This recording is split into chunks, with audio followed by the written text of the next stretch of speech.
هلا، حياكم الله. أنا بجد كل ما أجي أصور معرفش إيه اللي بيحصل. دلوقتي قاعدة في الأوبن إير عشان ألحق ضوء الشمس، لقيت هوتوات واقف على العنبة. بس مش هستسلم، هصور النهاردة يعني هصور النهاردة إن شاء الله.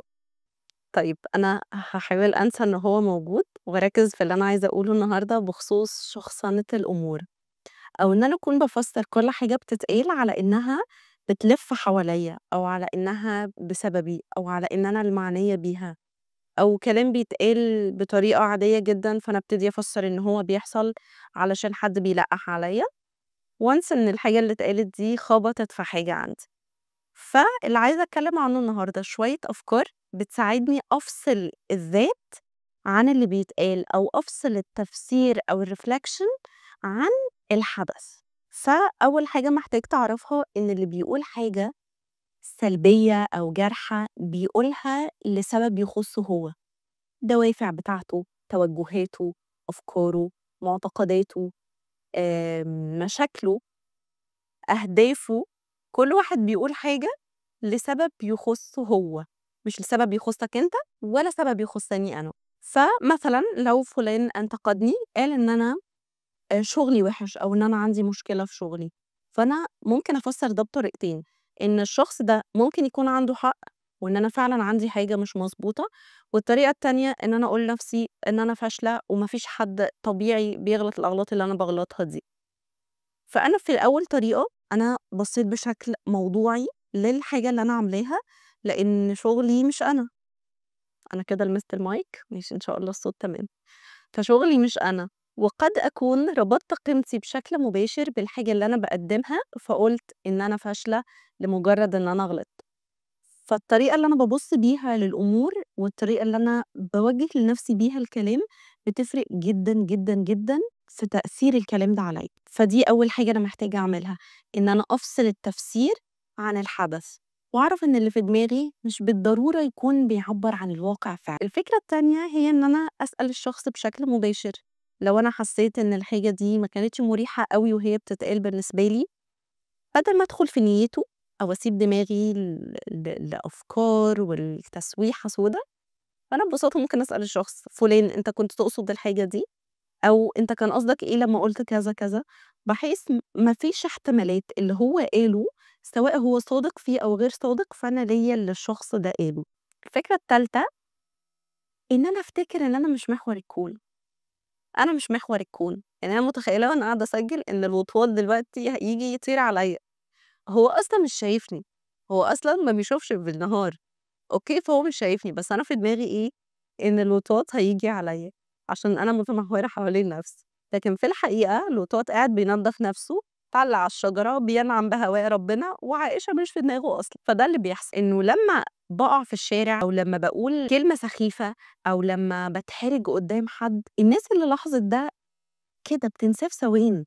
ما فيش حد هيفضل قاعد فاكر البنت اللي وقعت، ولا حد فاكر إن المدير قال لي حاجة في الشغل، ولا حد فاكر إن جارتي مش عارف قالت لي إيه.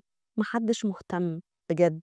يعني الناس حياتها مليانة حاجات، مليانة مشاكل ومليانة صعوبات ومليانة تحديات ومليانة حاجات أهم من اللي أنا باعمله في حياتي أو اللي أنت بتعمله في حياتك. فمهما كانت الحاجة تقيلة، افتكر إن ما حدش مهتم وإن أنت مش محور الكون، وit's okay إن الحاجات دي تحصل، عادي it happens. آه، point دي مهمة جدًا. فاكرين لمّا قُلنا في أول نقطة إن اللي بيقول حاجة جارحة أو حاجة قاسية على شخص تاني بيقولها لسبب يخُصّه هو؟ أوكي، ماذا لو الحاجة دي مش مناسبة أو ما ينفعش تتقال؟ فأنا محتاجة أحُط حدود للشخص ده. سواء إن أنا آخُد موقِف تجاه اللي حصل أو أعرّفه بشكل مباشر إن فُلان ده مش مقبول ومش مسموح لك تتعدّى الخط الفُلاني، وإن أنا برضه أشيّك على اللي هو قاله. هو مثلًا ناخُد نفس المثال، إن الشخص ده انتقد شُغلي، فأنا محتاجة أبُص هو فعلًا عنده حق، يعني جايز فعلًا يكون عنده حق، وهل اللي اتقال ده بهدف الإصلاح والّا بهدف الإيذاء بس والتجريح؟ والسؤال الأهم إن الشخص اللي قال ده إيه بالنسبة لي؟ هل الشخص ده أنا واثق في رؤيته؟ هل الشخص ده أمين كفاية إن أنا آخُد كلامه والّا هو أصلًا لا يعني لي شيء؟ وقبل كل ده محتاجة أسأل نفسي، هل ده حقيقي؟ هل اللي اتقال ده فعلًا يعبّر عن الواقع من خلال معرفتي بنفسي وخبرتي بنفسي وبشغلي وبكل الحاجات اللي تخصني، هل اللي اتقال فعلًا واقعي والّا ده أي كلام؟ علشان ما ادّيش فرصة لحد إن هو يشكّكني في نفسي، لو حاجة هي فعلًا مقصود بيها التجريح وحاجة أنا فعلًا فيها زي الفل. وبيعجبني أوي الconcept ده في القرآن، لمّا ربنا سبحانه وتعالى كان بيثبّت الرسول صلى الله عليه وسلم في الأحداث الصعبة اللي بتحصل له، فكان بيقول له اللي هي "قد نعلم إنه لا يحزنك الذي يقولون، فإنهم لا يكذبونك ولكن الظالمين بآيات الله يجحدون."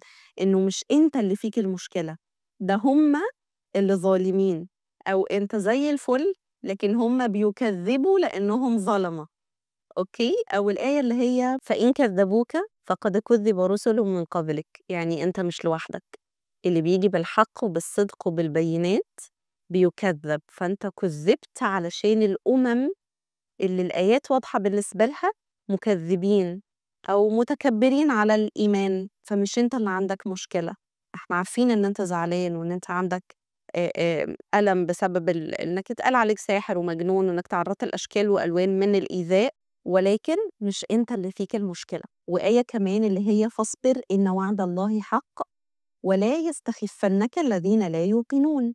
هم لا يوقنون وبيحاولوا يشتتوك عن اللي أنت بتعمله، عن الرسالة وحمل الرسالة والدعوة والإيمان، فما تخلّيهمش يأثّروا عليك.